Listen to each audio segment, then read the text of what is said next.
গুনাহকে ছোট মনে করা সবচেয়ে বড় বিপদ। সহিহ বুখারী হাদিস নাম্বার 4492, আনাস রাদিয়াল্লাহু তাআলা আনহু বলেন, তোমরা এমন সব কাজ করে থাকো যা তোমাদের দৃষ্টিতে চুল থেকেও চিকন, কিন্তু নবী করিম সাল্লাল্লাহু আলাইহি সাল্লামের সময়ে আমরা এগুলোকে ধ্বংসকারী মনে করতাম। উদাহরণস্বরূপ, ব্যাট বল, ফুটবল খেলাকে কেন্দ্র করে বাদ্যযন্ত্র, গান বাজনা আপনি বাজাচ্ছেন, ডিজে পাচে নিয়ে এসে আপনি মঞ্চ করে সেখানে গান বাজনা বাজাচ্ছেন, এটা আপনার কাছে ছোট মনে হচ্ছে। যে ছেলেপেলেরা করছে করুক, খেলা উপলক্ষে করছে করুক, এটাকে আপনি ছোট মনে করছেন। মনে রাখবেন, এটা এমনই একটি ভয়ঙ্কর পাপ, এটা এমনই একটি রূপ ধারণ করবে।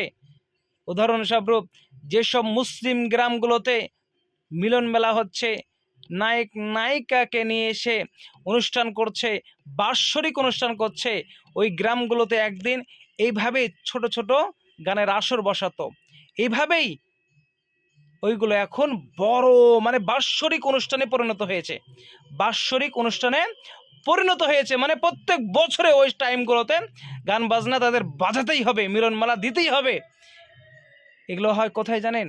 মুসলিম গ্রামগুলোতে। কেন হবে? আপনি কেন করবেন?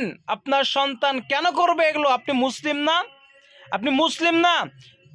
আপনি নিজেকে মুসলিম পরিচয় দেন কিভাবে? আপনার ছেলে পেলে সেখানে গান বাজনা বাদ্যযন্ত্র আয়োজন করছে মানে আপনি মুসলিম না।